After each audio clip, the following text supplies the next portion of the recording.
There we go. There we go. Hi, everyone. Welcome to LFC Transfer Room. This is our Premier League discussion where we're going to be talking about the upcoming fixtures in the Premier League. This isn't just going to be another show about the League Cup and what's coming up or anything like that. So we're going to try and cover a few of the Premier League games and what's going on. I've got a bit of an echo back, just making sure that everyone's... Oh, yeah, I can get an echo back. That's weird.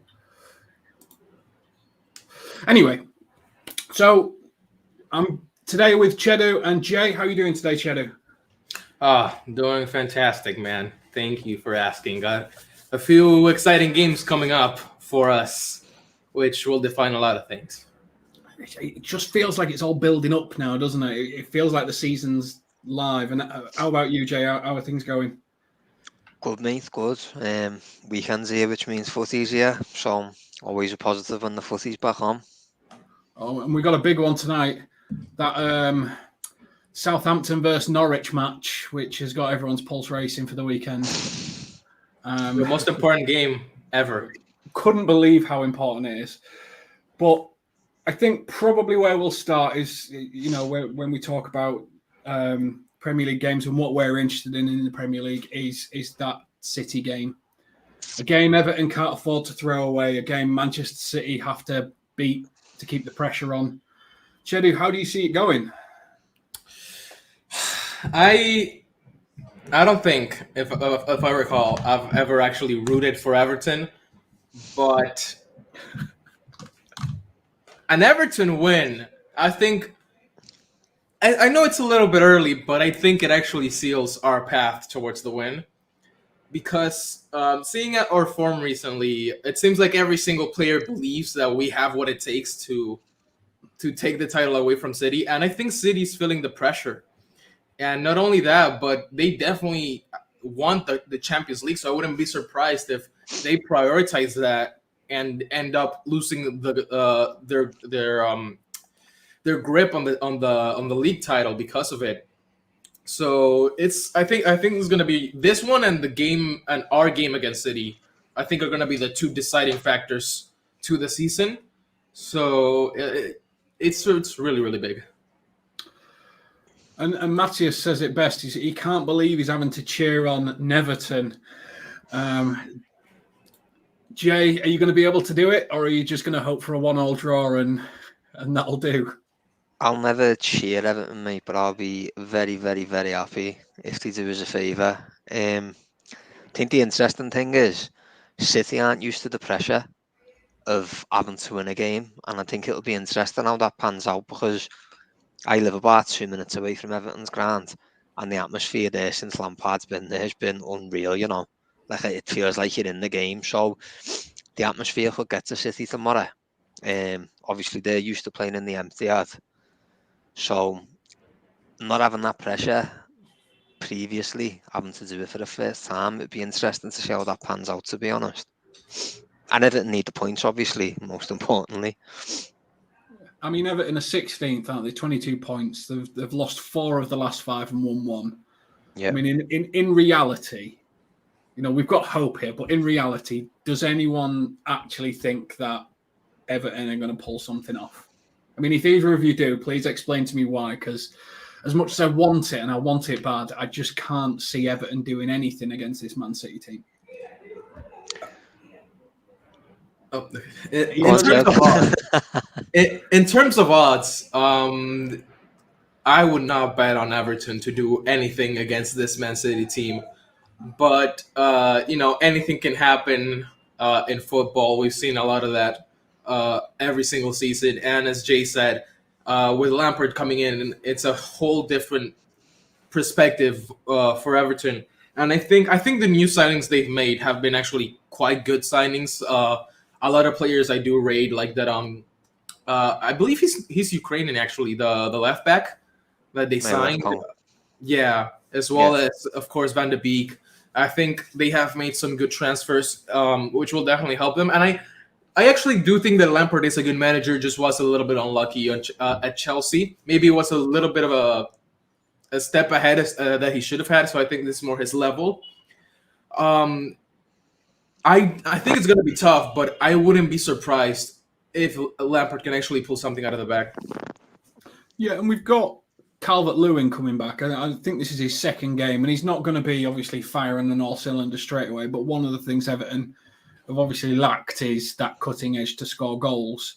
Do we think, that Richarlison, Calvert-Lewin combo, now with a few more attacking midfielders, could cause Man City problems in the way that they defend with a high line and bring the wing backs in? Or do we think it's probably just going to be, if they do like Tottenham did and do well on the day? Jay? I think it's one of them, mate. Footy's footy. When we won the league, it looked like we were going to go unbeaten that season, and arguably the poorest team of that season was Watford, and they beat us 3-0. So I don't buy into, this is the form, that's the form. On the day, mate, in the Premier League, anyone can beat anyone. Watford beat Villa the other week, which you wouldn't have expected, and then got battered again midweek. So I can see, I'm not saying I expect it, but I can see Everton getting something. They are at home. The fans are going to be behind them. They need the points. They are in a relegation battle, whether you want to have banter about it or not. Everton are in a relegation battle as it stands. All the teams below them are still picking up points. Burnley have just won the last 2. So this isn't a game Everton can take easily or not seriously. And like I say, City aren't used to this pressure of having to win. So I honestly think it makes it a much more interesting game than normal. Yeah, just to put where Everton are on 22 points, which is the same as Newcastle, also on 22 points in 17th place, but they've won 3 and drawn 2 of the last 5. Burnley have won their last 2. And just to sort of give you who they're playing, Newcastle are playing Brentford, so that's the old classic 6-pointer. Burnley are away at Crystal Palace. So it really is important for Everton to step up and sort of, it's not a gimme that they can do it. They've got to treat this with everything that they've got. Otherwise, they could be in some serious trouble. They could end the day in the bottom 3. Well, if you look at the form table, Jay, Everton is second from bottom. Everton are actually the worst team in the league in terms of form, other than Brentford. So all the teams below them are picking up more points than them. That's why it's massively important. Everton have to give it everything in this game. Okay, so we're going to do a little bit of thing in the chat and then also with you, but score predictions for the Everton-Man City game. So put it in the chat. Chedu, I'm going to come to you first. What do you think the score is going to be in the Everton-Man City game? I mean, in an ideal world, it would be 10-0 to Everton. But in reality, just because I'm going to go a little bit hopeful, and I'm going to say that it's going to be a 1-0 draw. I think they're going to be able to salvage something. And honestly, a draw is still good for us in a lot of ways because that would put us one point behind them if we win our game. So I'm going to say that they're going to draw, 1-0 draw. You're going for 1-0. Jay? I'd say 2-2. So fancy it a little bit of a drama game. 2-2. We've got Matthias. He's going for a 2-1. But he thinks it'll be 4-1 to City. But he's going to hope with the 2-1. So majority of people thinking draws, hoping Everton can pull something off. And I think, the pressure's really on. Talking about the other Premier League games, we talked about Newcastle and we've talked about Burnley, who are on a good run of form and coming out there. Newcastle are away at Brentford. Burnley are away at Crystal Palace. They're on a good run of form at the moment. Do you think both, or do you think one of them is going to get out of this relegation fight sooner rather than later? Jay, who are you going for? Sorry, mate. Out of Burnley and Newcastle, do you think they'll both get out of it? They're both on a good run. Burnley are on a good run. I'd have to probably see the fixtures to know. But Newcastle missing Trippier is a big one. I think Trippier's made a big difference there. Burnley are used to it. They've been in this position before, literally the exact same position at this point of the season. So I do think one of them will be safe, to be honest. Which one? I don't want to sit on the fence, so I'll say Newcastle. I think Newcastle will do it just because there's a feel-good factor on there now. And with their stadium and their fans, it's like, I'm not comparing it to Anfield, but for them, it's a big thing to be able to get results when you've got all them behind you. Yeah, it's excitement. And exactly. If you put 90 million in January, you really should get out of the relegation zone. Well, that too, mate. Yeah, like I say, Trippier's a miss, but I just think the feel-good factor on Newcastle should edge them. True, but I mean, with Burnley, they signed that Weghorst, didn't they? 6'6" power striker to replace Chris Wood, and he's been causing absolute chaos in most of the games. So, are you of the same opinion, Chedu? Do you think it's Newcastle getting away and Burnley might still be in the mix, or are you think something different? I think it's going to be really, really close, in my opinion.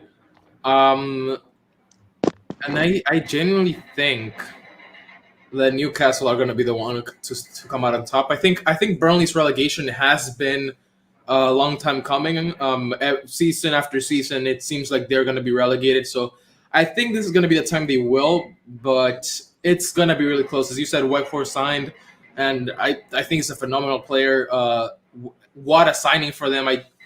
From going from a really I don't know how Wolfsburg are right now in the Bundesliga, but as far as I know, they're a good team. So leaving a solid team in the Bundesliga to go to relegation battle Burnley, it's an interesting step. But I think if they do survive, it's going to be thanks to him. But Newcastle have a lot at stake. With all the money they spend bringing players in, getting relegated would be a good punch to the gut, and it's something they don't really want because with the amount of money they have, if they stay in the Premier League, they're going to be able to sign a lot of good players. So they don't want to wait to be a good team, a top team that they want to be. So they're going to be fighting to stay in the league and be able to do that. Yeah. I mean, for me, I'm looking at the table. I'm thinking it's going to be Norwich, Watford, and I think it's either going to be Leeds or Brentford for me. Because Leeds have been, I mean, they seem like they're just imploding in on themselves with this whole, they're starting to turn against Bielsa. They're starting to really sort of struggle with how Leeds play, especially without Bamford. It's a little bit like Everton without Calvert-Lewin. And Brentford, again, no Ivan Toney, no attack really, is there, in that Brentford team? So for me, I could see both Burnley and Newcastle getting out and those two dropping into it because they're in terrible form. Yeah. But it, like you said, it could be anyone that gets sort of dragged into it. Just a quick pause. Jen, thank you very much for the super sticker. Always appreciated. So thank you very much. We've got still Man City, Everton scores coming in. Everton at home, 5 wins, 1 draw, 5 losses. Man City away, 10 wins, 2 draws, 1 loss. So, okay, but we're not worrying about that because it's Everton at home when everything's on the line. With a new manager, a new pickup. Burnley will go down and Newcastle will stay up, just according to Jen.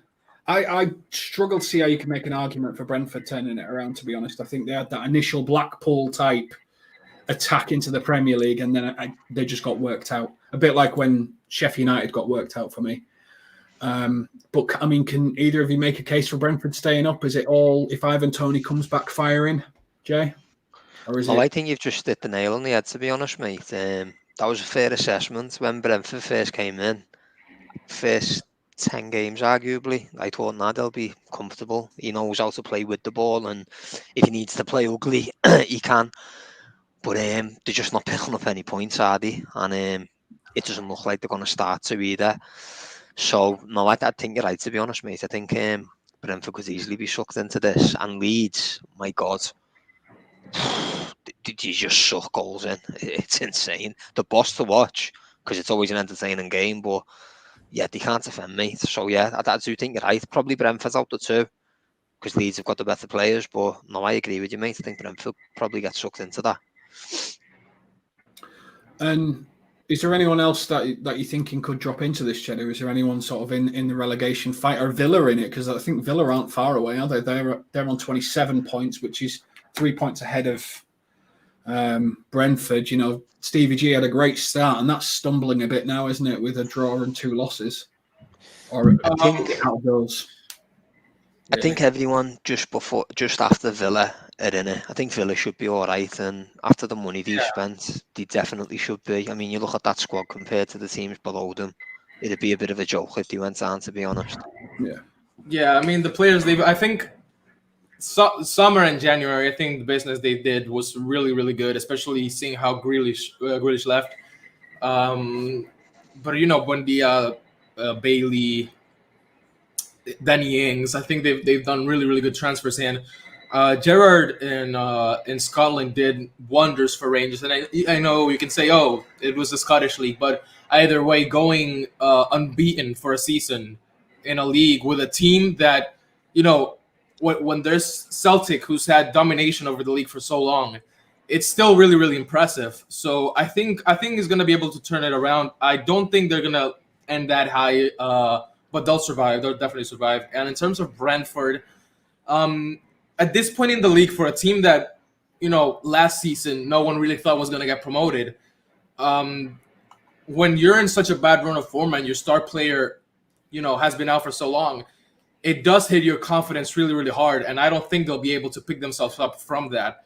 But I actually see maybe Tony being signed by a Newcastle sort of team because, of course, no one's going to go. Like, Mbappe's not going to go to Newcastle right now because they're not in the Champions League. No big players actually going to make that move.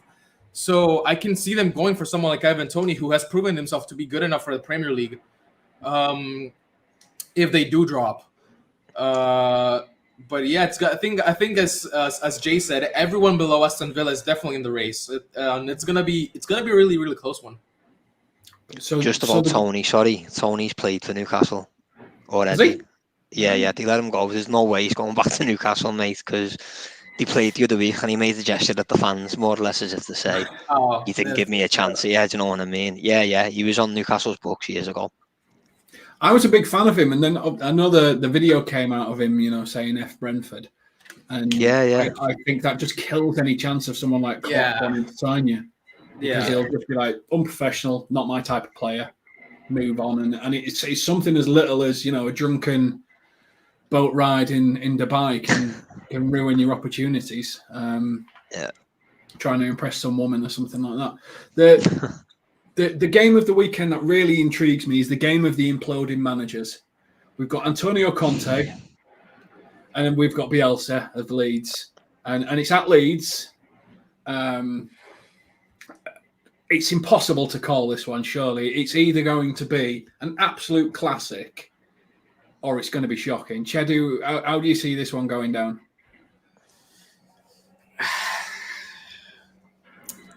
Two really, really struggling teams on two opposite ends of the table. Honestly, I think Spurs is going to win it. I think Spurs, despite their really, really bad run of form, the fact is Leeds cannot defend to save their lives. So the moment Kulusevski, Son, or Kane get into that, get anywhere near that box, chances are they're going to slot one in. And you gotta feel bad for Conte. I mean, he himself is doubting his own abilities as a manager because of Spurs. But I don't think he has what it takes to actually take Spurs to the next level. I don't think any manager in the world has that. I think it's just a Spurs problem. It's somewhere within the board and the players that really needs to be sorted. And in terms of Leeds, I genuinely don't know what happened. Last season they came up. They seemed really, really good. Every single game they managed to entertain, but now it's just they've just imploded. It's something has happened, and I don't really think it's much Bielsa's fault. I think Bielsa is still a really, really good manager, but there's something definitely going on over there that's interesting. But either way, I think Spurs are gonna manage to edge Leeds. If Leeds win, I think Conte's just gotta go. I think at that point they just have to sack Conte. And what do you think, Jay? Do you think Conte was defeated, or do you think he was doing a bit of a rally call to the players to go, look, if you want me to go, players, I'll go, but really it's on you? Or do you think he's just making excuses to go, really? Two things, really. The thing with Leeds, before answering that, you've got to remember that Phillips and Bamford have been injured pretty much the whole season. That's their two main players other than Rafinha. So they're missing them massively. Phillips just won Best English Player, I think, after the Euros, didn't he? I don't think he is, but that No. shows the impact he has on that team. So when you're missing two players like that at a team that haven't got loads of stars, you're going to feel it. So that's why Leeds are in the situation that they're in my opinion.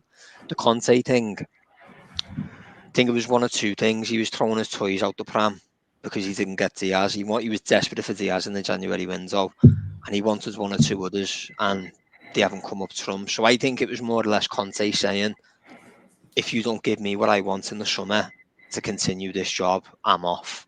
So I think that press conference was basically about Daniel Levy coming back to him and saying, what have we got to do to keep you? Because the reality is, you're not going to get a better manager at Tottenham than Conte. You're not. He's a proven winner. He's won everywhere.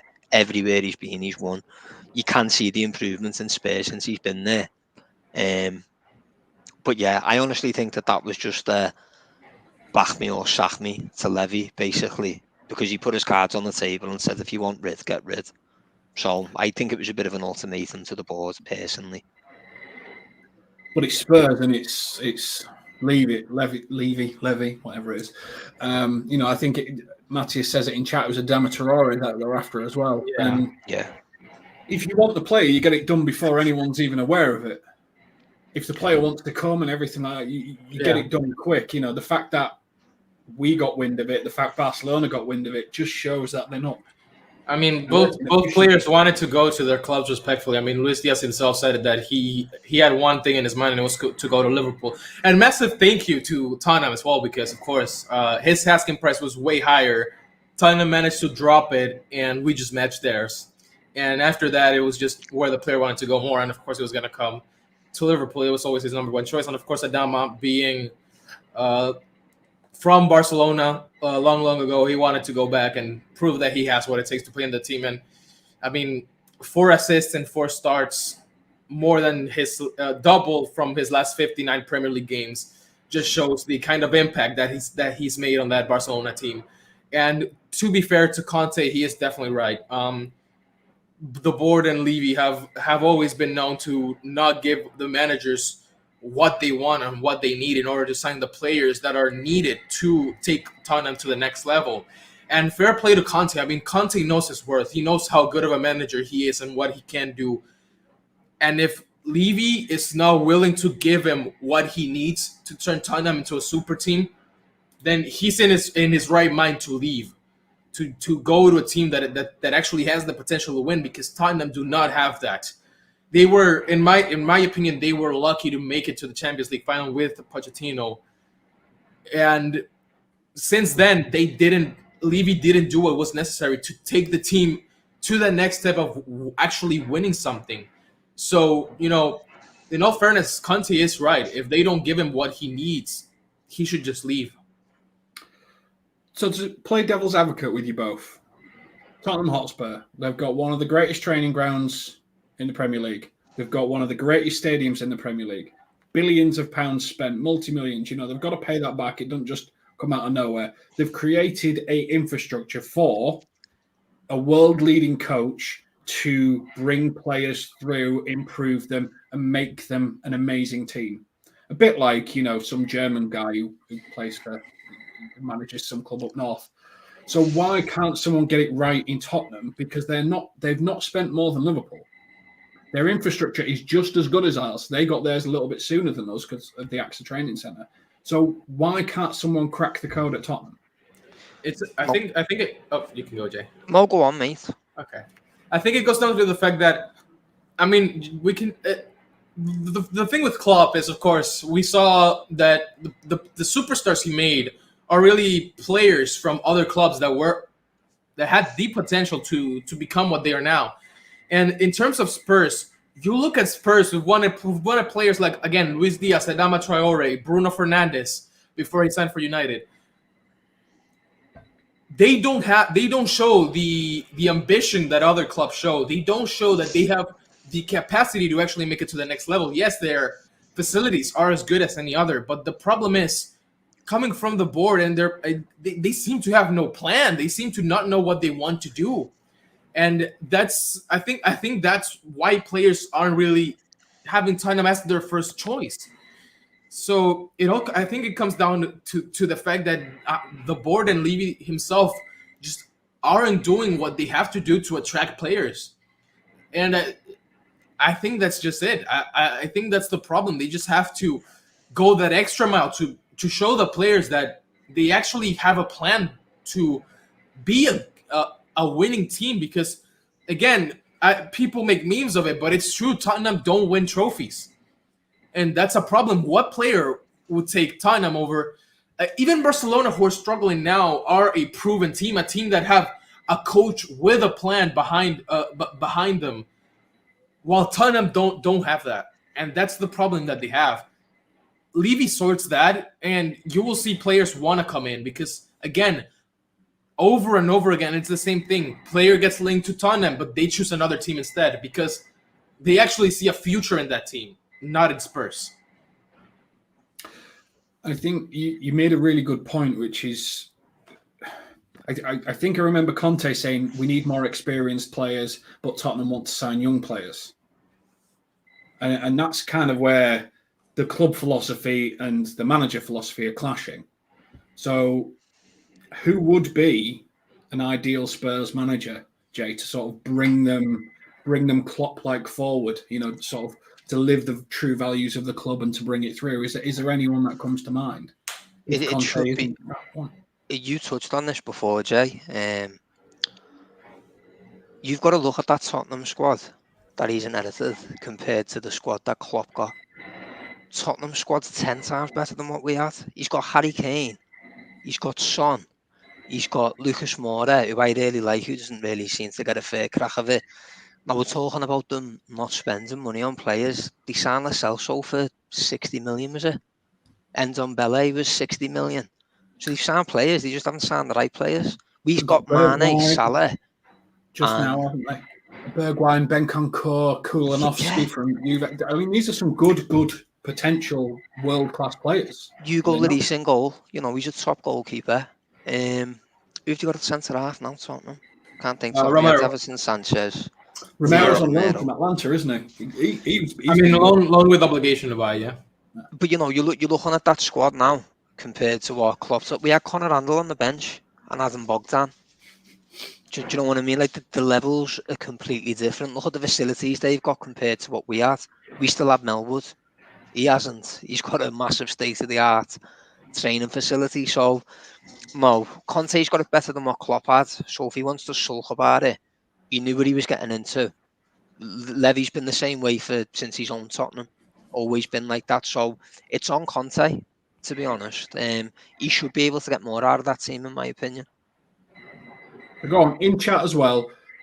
You're Daniel Levy, because obviously everyone seems to blame Daniel Levy. You're Daniel Levy. You've got to find a manager to replace Conte because Conte throws his toys out the pram because he wants 200 million.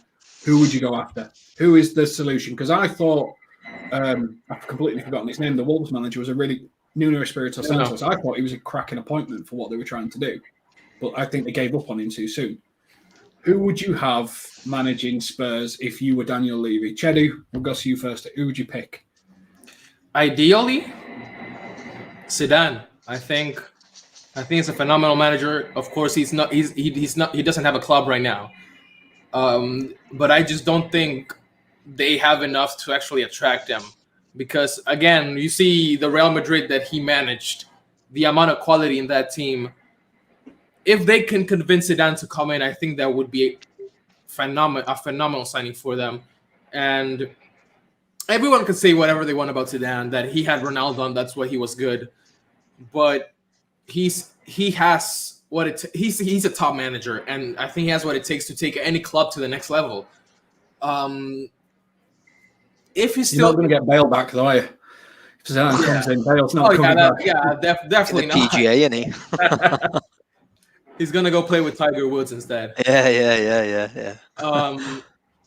But no, a manager like Zidane, I think, has what it takes to inspire that Tottenham team to go the extra mile. Again, I think Conte's already a phenomenal manager for Spurs as it is. I think it just comes down to a compromise between what the board is looking for and what the manager is looking for. We're getting Benitez in the chat. Agent Benitez to go in and fix Spurs. Jay, you're not feeling that one? No, mate, I'm not feeling Zidane either, to be honest. Reason being, Zidane managed the club of superstars. He hasn't brought no youth talent through. He's had a ready-made squad. I feel like if they got Zidane, it's like getting Mourinho again. He needs to have the squad there ready. A bit like Conte now, he wants a ready-made team. I think if Tottenham realistic, and same with Rafa, by the way, Rafa always wants money to spend. That was half the problem in leaving us. He went back the way he wanted to be. And at Everton, he didn't spend anything. He got Townsend for free, Tamari Gray for $1 million. Can't remember who else, but he didn't spend any money. The two people that I reckon Tottenham should look at, I know they've had a bad season, but Brendan Rodgers, brilliant at bringing young people through, attractive style of football. I know this season it's been dodgy for Leicester, but they have had injuries. But the improvement Leicester have had since he's come in, they're always challenging for top 4. They won the FA Cup. So I'd be all over Rodgers. If not, the one everyone would probably wants is Erik ten Hag from Ajax, but he seems to be very hard to get away because I think United have looked at him, and I'm pretty sure Spurs tried to get him before they got to Santo. Yeah. So I think they're the two best suited for that type of project of bringing you through and not having much money to spend. They'd probably be your best two options, but I don't think either of them are realistic. Maybe Rodgers is, but I don't know. I think we could also make a case in that same style for Julian Nagelsmann. Of course, being at Bayern, it doesn't really get much better than Bayern, especially for a German manager. But same thing. I mean, came in with a Leipzig team that was fairly unexperienced and managed to do wonders to the point that he got appointed for the Bayern job. But my first thought as well was Erik ten Hag. I think in terms of young players, I think it doesn't get better than that. If you look at what Ajax have done, De Jong, Van de Beek, Ziyech, De Ligt, phenomenal team. And I mean, ideally, Pep, Club, yes. Pep, same thing. I know what he means. He's because you're saying Nagelsmann. They've got no chance of getting Nagelsmann. No, yeah, definitely have no chance. But in terms of who would be like a good fit in terms of candidate, taking a young a team that won young players and making them into really, really good ones. But I think Brendan Rodgers is the most probable choice, isn't he? I think he's made for that job, mate. I really do. In terms of not having, you've got a buy to sell type thing for future F, playing attractive type of football. I think Rodgers was nails on for that type of job, to be honest. But I think Arsenal should have looked at him when they got Arteta. But I'm glad they didn't. I mean, I personally think Arteta's doing well at Arsenal. Yeah, it took him a while. Yeah. Oh. I think Steve Bruce has just got another job, hasn't he? Yeah, West Brom. Ooh, I don't think he'd leave the mighty West Brom for Spurs. Mark Hughes has just gone to Bradford, by the way. I had to throw that in there because I thought I was reading like a fake article. Maybe but yeah, they shouldn't go for Mark Hughes, like. And this is the thing, I think a lot of people look at Brendan Rodgers this season and say, well, look at where Leicester are. He's had a terrible season, but when Leicester have a bad season, this is where they land. When we have a bad season, we were really close to falling out the top 4 and we're a number 1, 2 team. So every team will have that season, won't they, where they drop down, where they do something wrong. And I think you're right, Brendan Rodgers looks like he's the ideal Spurs manager because you won't want him to go after Gerrard or anyone like that. I think Gerrard's in the right place. Graham Potter, maybe? Yeah, he's a shout. Yeah, he's bringing through quite a few youth at Brighton, and they're playing well. Yeah. David Moyes. Yeah. Moyes has done a boss job. I don't see why you'd want to leave West Ham with what he's doing now. But I'm not. Everton should have looked at him when they got Benitez. Yeah. Again, couldn't believe they didn't go for Moyes. Never go back. Maybe that's what he's thinking. Yeah. However, he's gone back to West Ham, so I can't really say that, can I? He was there. Fighting for fourth in the Europa League now as well. Okay, so moving on. Sunday, not the final. The race for top 4. West Ham against Wolves. The two teams no one expected to be in the top 4 race. Both of them are playing extraordinarily well. It's at West Ham. What are we thinking? How do we think that's going to go down? I think West Ham won. You think West Ham will win? Yeah, I think they've just been fantastic. And I don't want to be that person, but I think Wolves have been looking better after Adama left. Yeah. Which West Ham's last 5, drawn 2, lost 2, won 1. Wolves last 5, won 3, lost 2. But both West Ham drew and Wolves lost their last match. So similar points, 1 game in it, goal difference similar. Except Wolves seem to be a little bit better defensively. West Ham have conceded 34 but scored 45. Wolves have scored 24 and conceded 20. So I think it's going to be an interesting one. I think it all comes down to who gets that first goal, doesn't it? Yeah, that could go either way, that, mate. I don't think there's any... I think if you said Wolves, no one would be surprised. If someone said West Ham, you wouldn't be surprised. That's a game that can go either way. That's probably about who's up for it more on the day, who wants it more. Should be a really good game, though. Do we think either of these are actually going to be in the top 4 mix come the end of the season, or do you think it's just it's currently the middle third of the race and they're having a blinder of a season and they're going to drop off? Yeah. Both of you shaking your head. You both think they're going to drop off. Which one do you think's got the best chance of staying in it? West Ham. West Ham? Yeah, definitely. I'd say West Ham because last year they were in a battle as well. So it's not as if this is a one-season wonder type thing. They're a little bit more used to it now. This is Wolves' manager's first season. So, to be honest, I think Wolves have probably got a better squad, arguably. They've got a few individuals I think are brilliant. But, yeah, I think West Ham are used to the pressure a bit more than Wolves. So I think West Ham have got more chance, but I still think it'll be between Arsenal, Spurs and United. I fancy Arsenal for it. Yeah, I think if I had to right now make my prediction for the top 5, I'd say we win first, second City, third Chelsea, 4 Arsenal, and then 5th United.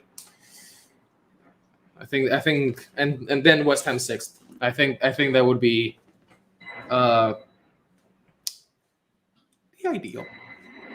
Yeah, Arsenal have won 3 in a row. They've got 2 games in hands on United and they're 1 point behind. In fact, I thought they might have 2 games on Chelsea. They've only got 1 on Chelsea, but if they win, then they're 5, 6, 2 points behind Chelsea. Yeah. So could Arsenal sneak into the top 3? Probably not. But depends if Lukaku goes away with Sky Italia and does another interview, really, doesn't it? Because he's not been the same player since. Oh, mate, 7 touches last week. Wow. Yeah. And honestly, what Arteta has done at Arsenal shows clubs around the world that they sometimes need to give managers more time, because Arteta came in, didn't really look that big of a deal, and look at him now fighting for a top 4 with a really, really good chance to do so with an Arsenal team that's playing out of their heads right now.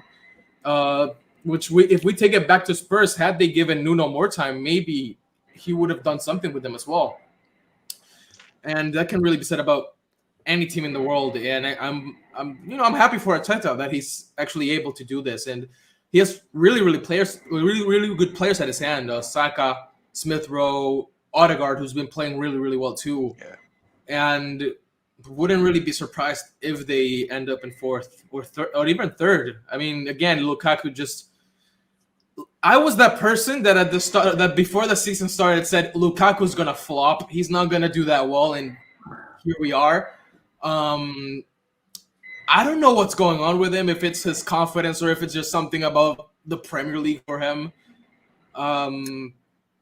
There was a really good interview, actually, on Sky Italia done by Fabio Capello, and he was trying to explain why Lukaku's not doing as well. And the way he explained it was Inter Milan used to sit back and then go really hard on the counter-attack, and Lukaku would make his runs. And because it's the Italian league, he could bully these central defenders because they weren't as strong, they weren't anything like it. But he's come to the Premier League, he's playing in a dominant forward team against centre-backs who are strong and will push you back. And that's why I think he's losing that's not what I said, Capello said, this is why I think he's losing his confidence in his attacks, because he's not just able to bully anyone out of the way and push them out of the way. people are pushing back, and it's slowly eating away at his confidence. Which, if you're only getting 8 touches in a game, you're not going to feel great, are you? That's on him, that though, as well. If you know yourself, you Oh, had yeah, 3 or 4 exactly. touches, mate. I'd be going centre half or holding midfield, dropping just to get the ball. You can't let yourself have 7 touches of a ball, mate. Especially being a player that's signed for that much money. What's that it's work actually out? 10 million a touch? 10 million a touch? A week, so for that week, 7 touches. 100 million for a player that has only 7 touches. That's disgraceful. That's horrible. It is, mate. I don't care what position you play. You're that much money. You shouldn't be playing that bad. No. You've got to remember, Lukaku's first touch is world famous for being. That's what you got to remember, though. Do you remember the beginning of the season and they were like, oh, Van Dijk v Lukaku, Van Dijk v Lukaku? And I just thought, are you all like drunk or bevied? Like, Lukaku's not going to get anywhere near Van Dijk because he hasn't got the touch for it. He just hasn't. And Van Dijk's Van Dijk anyway. But the thing about Lukaku is that Chelsea had this impression they were going to get a striker that was different to United. Why? Why were you expecting anything different? Nothing's changed. He got a bit leaner at Inter Milan in a league that isn't as physical as the Premier League. You know, nothing mysterious happens over 2 years. He's exactly the same player he was. I mean, you're Chelsea. You're surely thinking of shipping him off in the summer. You can buy him, though, mate. Yeah, it's the money. You're going to want to recoup it, aren't you? You're going to want to recoup a lot of that money. Yeah. Which you're not going to because his league record this season's a joke. And then his wages, I can imagine his wages must be astronomical as well. And I don't think even if they could, I don't think Inter would take him back. Well, the Ultras have said, haven't they? No, the Inter Milan Ultras. They are more. I mean, it's what the Inter manager said. We sold was it Conte? We sold Lukaku and brought Checo for free. It's the exact same thing. And it is true. You look at the stats. Checo's doing amazingly for them. So there's no point in bringing Lukaku back. I think he dug his own grave by returning to the Premier League. Yeah. So before we have a very brief chat about the League Cup final, I'm going to ask you, first of all, the game that you're most excited about watching in the Premier League this game, what you think will be the game of the weekend, and the one that you'll be secretly keeping an eye on. So which I think will be an easy one for us all to answer. But So what do you think the game of the weekend's going to be? Game of the weekend's going on right now. Southampton, Norwich. I think the game everyone's just going to be looking out for is Everton, Man City. Yeah. I think that's definitely game of the weekend. But an interesting game to look out for is, of course, both West Ham and Wolves and Leeds and Tottenham. I think those games are the ones to look forward to. Is it the game or the manager's interview that I'm looking forward to the most? I don't know on the Leeds Spurs one. Jay, for you? I think importance-wise for us, the game I'll have my eye on is obviously Everton City. But in terms of entertainment, I think it'll be Leeds Tottenham. Poor Norwich. What is it? I heard someone score there. I've got it on in the back. I know someone scored, but I don't know who. Let me check. I'm sure I heard Elianusi in the background. It was Che Adams. So I didn't hear Elianusi. I thought Che Adams was destined to be the next Shane Long. Just always playing and never scoring, but he's got a few this year, hasn't he? Yeah, he's not a bad player. I used to like Shane Long, to be honest. So, a little bit on the League Cup final, last few minutes. No Firmino, Jota, Risk. Who's your front three? Does Minamino deserve the chance to start, or is it the front three that everyone's just seen? Look at Charlie. Charlie is the one that said Minamino deserves to start because he's top scorer in the league. Fair enough. He does deserve that spot because without Minamino, we wouldn't be in the final today.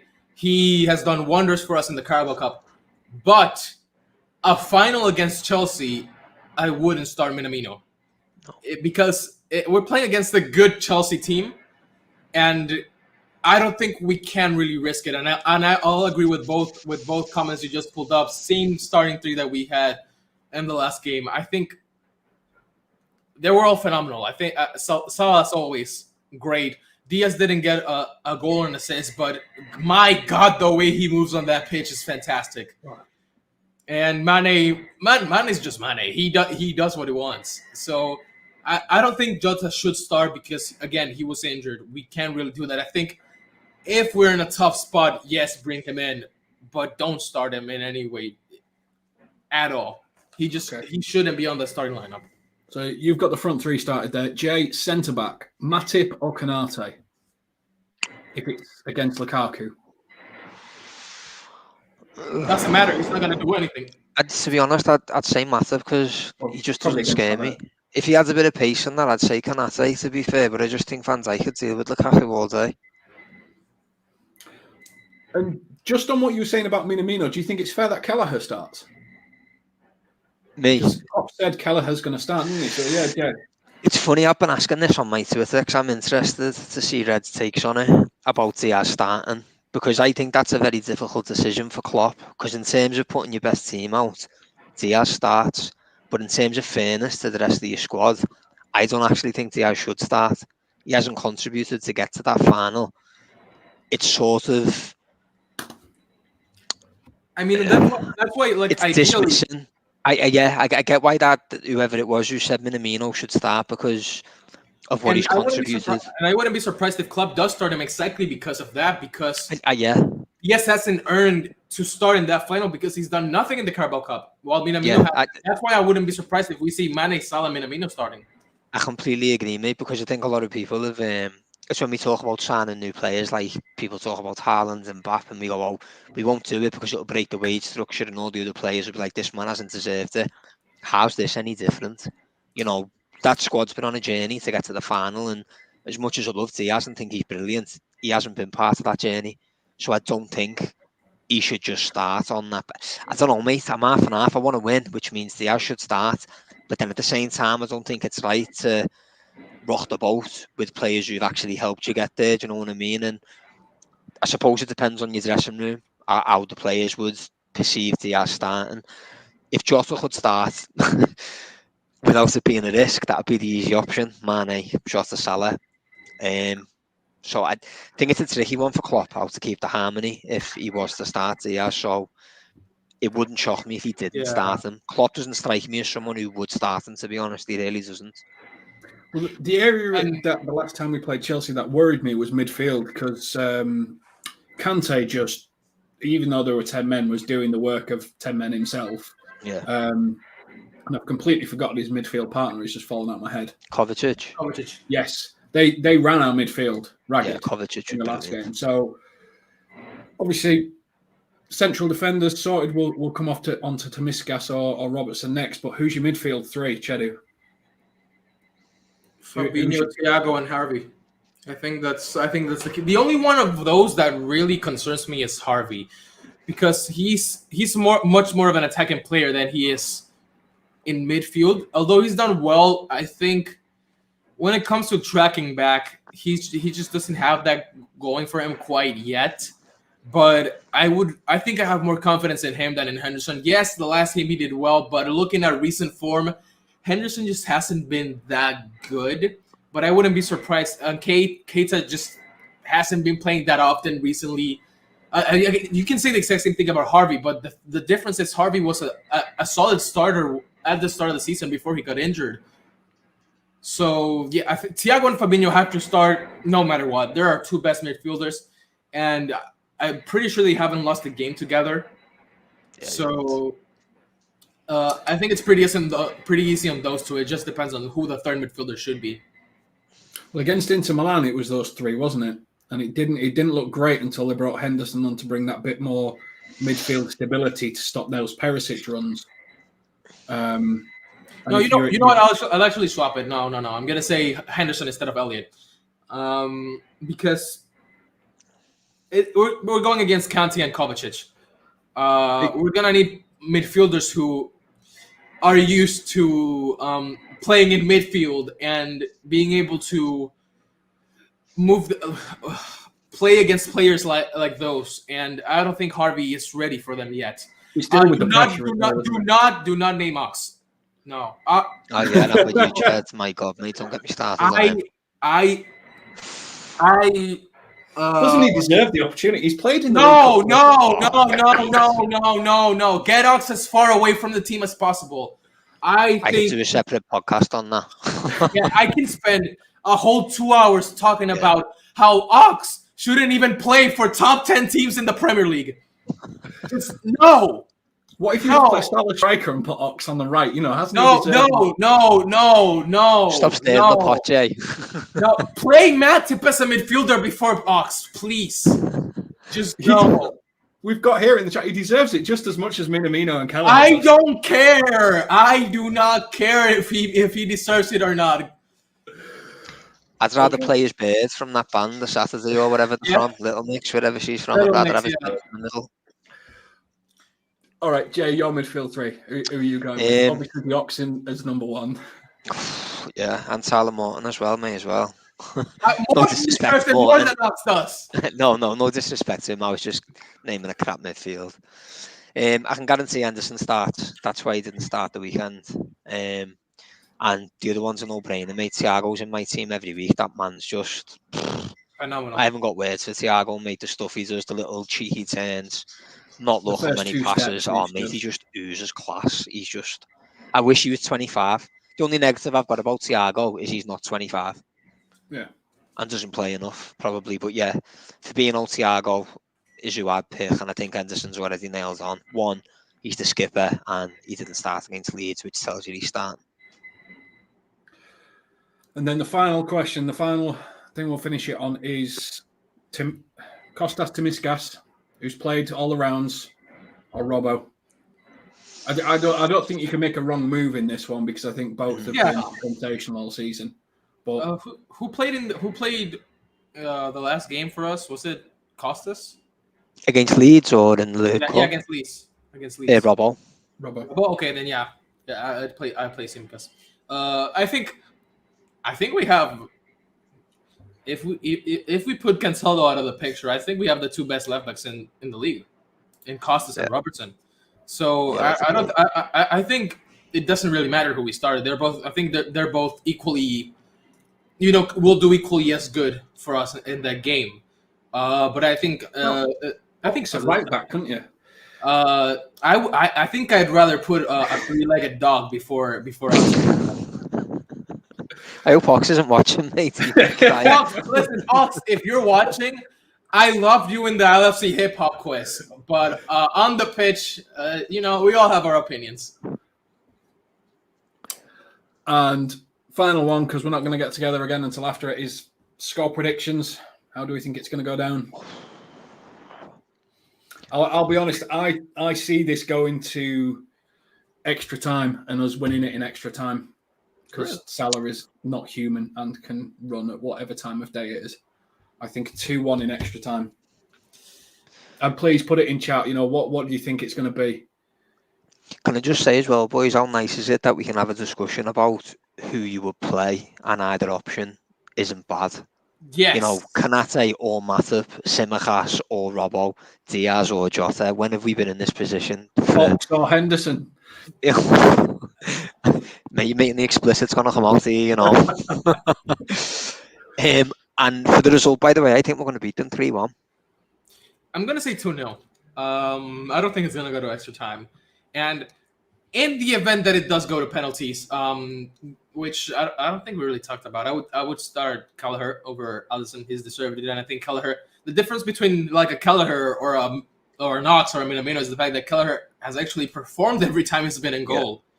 Brilliant, mate. And not only that, but he's way better at penalties than Alisson is. I swear Alisson has only stopped one penalty, and it was Jorginho at the start of last season. Well, you need to get a reputation, though, isn't it? Mark Crossley's the only one to ever stop a Matt Letizia penalty, and couldn't tell you what else he's done apart from that. Plus, Jorginho doesn't really miss pens, so that's quite a feat to save a Jorginho one, actually. And to be fair, boys, it's Alisson. I mean, he saved our ass. But I think Kelleher has what it takes to start, and if it goes to penalties, I have full faith in. I mean, almost every penalty shootout he's been in, he's stopped one or two penalties. So he's been cracking. Yeah, Kelleher has my full trust if he does start. 2-0 win for us, I think. Simple, done. Who's gonna score against us? Lukaku, Mickey Mount? I don't know. I generally. That's definitely gonna come back and bite me. It's gonna come back and bite me, like the time we played against Real Madrid in the Champions League, where I said, "Who's gonna score, Vinicius or Asensio?" Both proceeded to score. But I generally think we have what it takes to just take the win. Our form has been phenomenal since Michael Carrick defeated Chelsea. They haven't looked as the same Chelsea they were before. So I have full faith in us. Plus Kepa starts. So I think that's crossed in the box then. Yeah. I think it's the momentum for us. I think that's why we'll win. We know now we're in a title race, and you know what winning the League Cup at this stage of the season when you're in a title race does for you. It makes you hungrier to lift more trophies. So I think if we win this Sunday, we've got a very, very good chance of winning the league just because of what it does for confidence and momentum. And I don't know this for certain, just put Anthony's comment on. When we last played them, was it against Reece James and Ben Chilwell? Or was Reece James played. Let me check. Or was it Alonso, Azpilicueta and James? I don't know if a different one played left back. What did Reece James play actually? He's fit though, isn't he? He said he's got a full squad except for Chilwell. Yeah, last time we played against Marcos Alonso.